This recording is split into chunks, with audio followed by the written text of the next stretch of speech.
കണ്ടോ കണ്ടോ, ഈ പണ്ടാരം കാരണം കഴിഞ്ഞ ഒരാഴ്ചയായിട്ട് ഇവിടെ ഒരാൾക്കും സ്വൈര്യം ഇല്ലാണ്ടായിരുന്നു. ഇന്നിപ്പം മര്യാദയ്ക്ക് പോയി കാണേണ്ടവരെ കണ്ടു, ആളും മെരുക്കായി. അപ്പോഴും മാസ്റ്റർ അടുത്ത് ഇത്തിരി നേരം സംസാരിച്ചിരുന്നില്ലേ? ആദ്യ ഇവിടെ വന്നിട്ട് ആദ്യ ഇപ്പൊ പഠിച്ചു. അതന്നെ.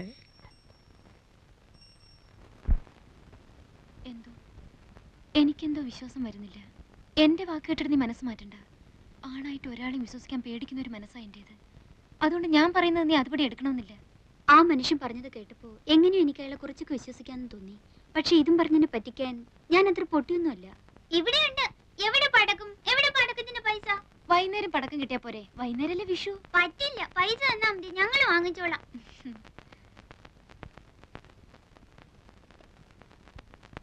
ഇപ്പൊ ഇതിന് വാങ്ങിയാ മതി. വൈകുന്നേരം ചേച്ചി അങ്ങാടിയിൽ അയച്ച് വേറെ വാങ്ങിപ്പിച്ചേരാം. നിറയെ വാങ്ങി തരാന്ന് പറഞ്ഞില്ലേ? എന്റെ മോനും ഇന്ന് അവിടെ പൂത്തിരി കത്തിക്കുന്ന എഴുതിയിട്ടുണ്ട്. എവിടെ ദേവകീർത്തിയുടെ മോൻ? കോട്ടയത്തിനടുത്ത് ബോർഡിങ്ങില്.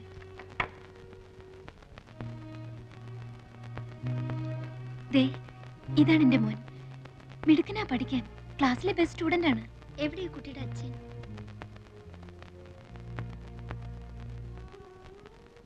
ഇതാ, ഇത് ഞാൻ അഴിച്ചു കളഞ്ഞിട്ടില്ല.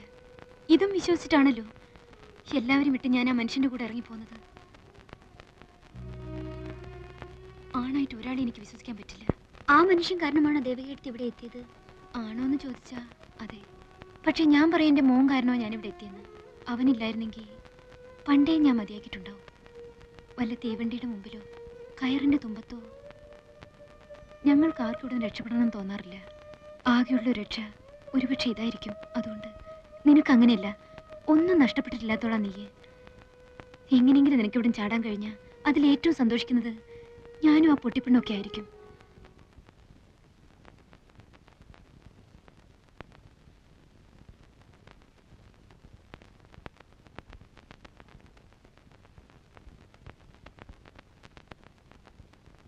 ആരാ അവിടെ?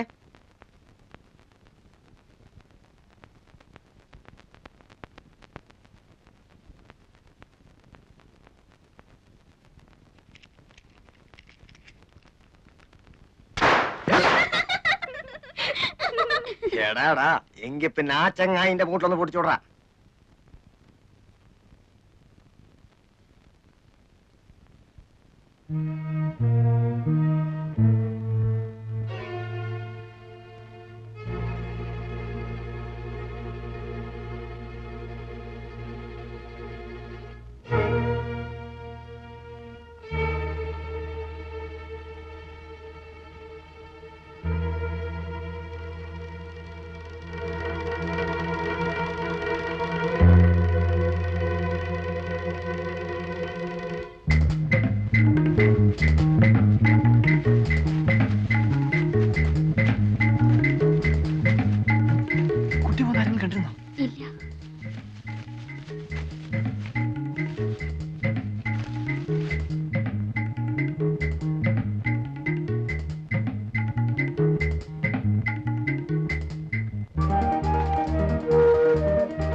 അക്കരെ എത്തിച്ചെന്നാ മതിയല്ലോ. മതി.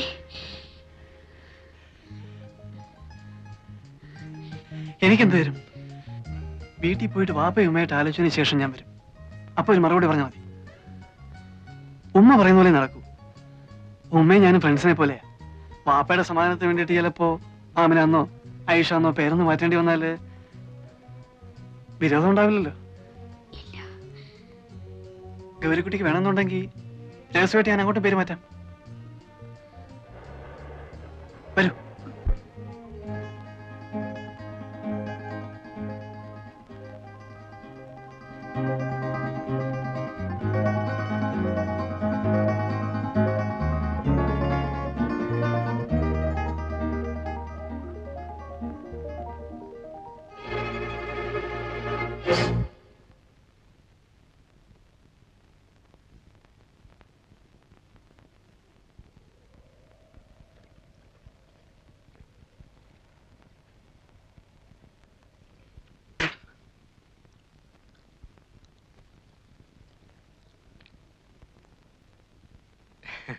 എങ്ങടാ മാഷേ? ഞങ്ങളിതാ പുഴയൊക്കെ ഒന്ന് കാണാൻ വേണ്ടിട്ട്.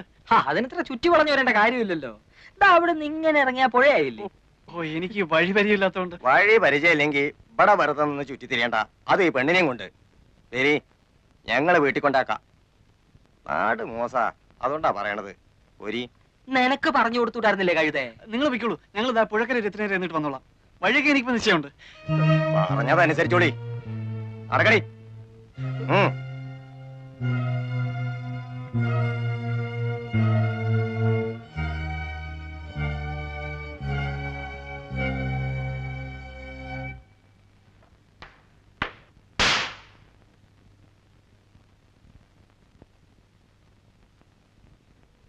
എന്താ മേന്നെ ഉറക്കമെന്ന് വെച്ചാ ഉറക്കം തന്നെയാ? മേന്നെ, ഏയ്, എന്തുറക്കമാണപ്പോ ഇത്? അല്ല നാരായണു, ഇരിക്കുക ഇരിക്കുക. കൊറേ ആയല്ലോ, വിശേഷമൊന്നുമില്ലല്ലോ. എന്ത് വിശേഷം? അങ്ങനെ അങ്ങ് കഴിയുന്നു, കുടിച്ചും കുടിക്കാതെ. പണിക്കർക്ക് അസുഖമൊന്നുമില്ലല്ലോ. അസുഖേ പണിക്കർക്ക്? ഞാനിങ്ങോട്ട് പോരുമ്പോ ആനകളെ കുളിപ്പിക്കുന്നത് നോക്കാൻ പോണു. മൂപ്പരും കൂടും, ആനയെ തേക്കാനും പിടിക്കാനും ഒക്കെ. ആഹാ, അവർക്കൊക്കെ എങ്ങനെ അസുഖം വരാനാ മേന്നെ? ആഹാരവും തേച്ചുകുളി എല്ലാം ഇപ്പോഴും കൃത്യമല്ലേ? അതുകൊണ്ട് എന്താ, മനസ്സ് 16 വയസ്സല്ലേ ഇപ്പോഴും? നമ്മളൊക്കെ ഒരു പ്രായ, പറഞ്ഞിട്ട് എന്താ? അല്ലെങ്കിൽ തന്നെ മഹാഭാഗ്യവാനല്ലേ പണിക്കര്? മൂപ്പരുടെ ഭാഗ്യം ഇപ്പം നമുക്ക് ഭാഗ്യക്കാനായിട്ടാ തീർന്നിരിക്കുന്നത്. അതെന്താ നാരായണ താൻ അങ്ങനെ പറയുന്നത്? അങ്ങനെ പറയാൻ പാടുണ്ടോ? എന്നല്ല പറഞ്ഞത്, ഓരോ ജോലികൾ വന്ന് വീഴുന്നത് കാണുമ്പോ. ആ മകളെടുത്ത് ഒന്നിങ്ങോട്ട് വന്നി.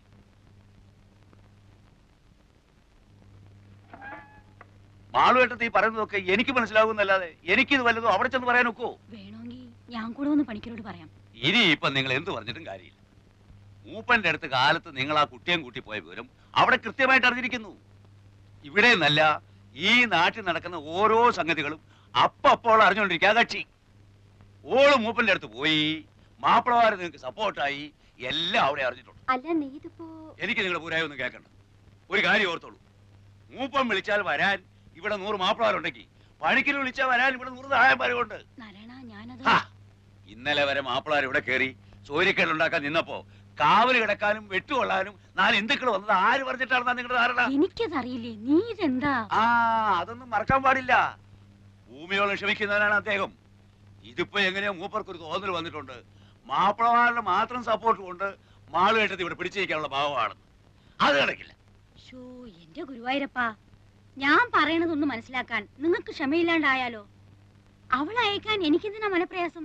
കെട്ടിക്കാൻ നിർത്തിയിരിക്കുന്ന കുഞ്ഞുമോളൊന്നും അല്ലല്ലോ. അവളുടെ സ്വഭാവം ശരിയല്ല നാരായണ, അതുകൊണ്ടാ ഞാൻ പറഞ്ഞില്ലേ. സ്വഭാവമൊക്കെ നേരെ ആയിക്കൊള്ളും. മൂപ്പം പാവമായതുകൊണ്ട് അവള് വിദ്യ കാട്ടി ഇങ്ങോട്ട് പോകുന്നു. ഇവിടെ അങ്ങനെ ചോദ്യം പഠിച്ചിട്ടൊന്നുമില്ല. മൂപ്പനെ ദേഷ്യം പിടിപ്പിച്ചാലേ കാലത്തെ പെണ്ണ് തലയില്ലാതെ പുഴക്കര കിടക്കും, അറിയോ? അതും എന്റെ കൈ കൊണ്ട് തന്നെ ചെയ്യേണ്ടി വരും. എന്റെ ഈശ്വര, അതല്ല, മാളുവേട്ടത്തെയാണ് ഇതിൽ സൂത്രം കളിച്ച് പെണ്ണിനെ പറഞ്ഞു വിടാതെ പിടിച്ചു നിർത്തിയിരുന്നെങ്കിൽ അതിനുള്ള വിവരം എന്താണെന്ന് വെച്ചാൽ അതും ഇന്ന് രാത്രി തന്നെ കക്ഷി ബോധ്യപ്പെടുത്തി തരും. ഞാൻ പറഞ്ഞില്ലെന്ന് വേണ്ട, അതിനുള്ള പുറപ്പാടാ അവിടെ. ഓഹോ, ഇപ്പൊ സപ്പോർട്ടുകാരെയല്ല ഒപ്പം തന്നെ താമസിപ്പിച്ചിരിക്കുക. ഒന്ന് നിർത്തണ്ട നാരായണ. നിങ്ങൾക്ക് എപ്പോഴാ സൗകര്യം എന്ന് വെച്ചാൽ ഈ അശ്രീരത്തിന് ഇവിടുന്ന് പിടിച്ചോണ്ട് പോയിക്കോളൂ. കൊല്ലുകയോ കൊല്ലാതിരിക്കയോ. നില്ലടിയോടെ.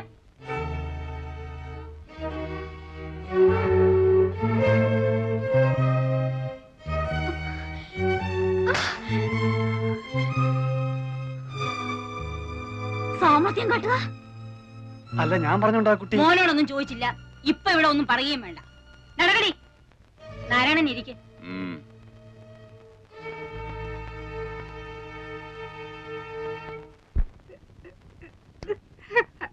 നിക്കടിയോടെ. ഗൗരിക്കുട്ടി ചാടിപ്പോവാൻ നോക്കുകയായിരുന്നു. ആയിരുന്നെങ്കിൽ പറയുന്നു. ഈ വളപ്പിനുള്ളിൽ ഒരാൾ എന്നോട് ഇന്ന് വരെ ഒരു അക്ഷരം ഓർത്ത് പറഞ്ഞിട്ടില്ല, അറിയോ നോക്ക്? നന്ദി കേട്ടവൾ. കാശ് കാണിക്കുമ്പോൾ കൈനീട്ടി വാങ്ങിയിട്ട് ഇപ്പൊ നാട്ടിലെ 2 ജാതിക്കാർ തമ്മിൽ വെട്ടും കുത്തും. ഇന്ന് അവസാനിപ്പിക്കും ഞാൻ. നാരായണ, എടാ നാരായണ, എന്താണെന്ന് വെച്ചാൽ നേരിട്ടങ്ങ് പറഞ്ഞോളൂ. ഞാൻ പറയുമ്പോ നിങ്ങൾക്ക് ഒരു അവിശ്വാസമല്ലേ? നടക്കടി.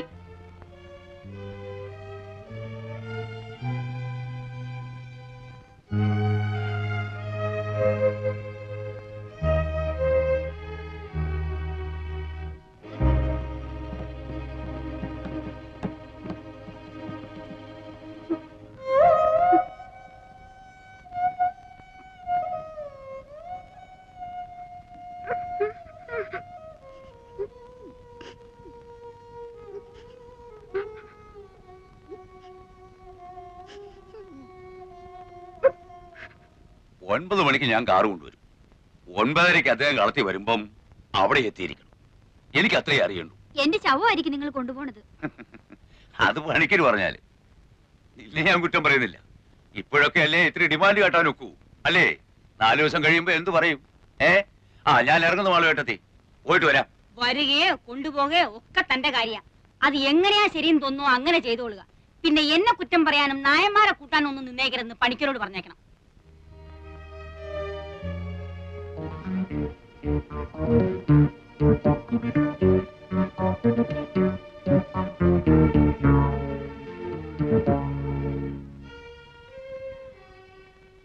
പണിക്കര് അങ്ങേര് പറയണത് അങ്ങടെ അനുസരിക്കായിരിക്കും നല്ലത്.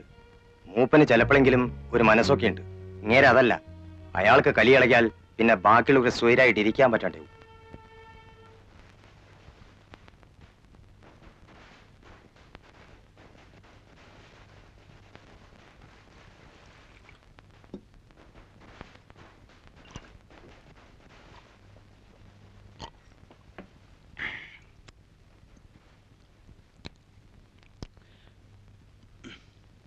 ദേവക എപ്പോഴെങ്കിലും മദ്യം കഴിച്ചിട്ടുണ്ടോ?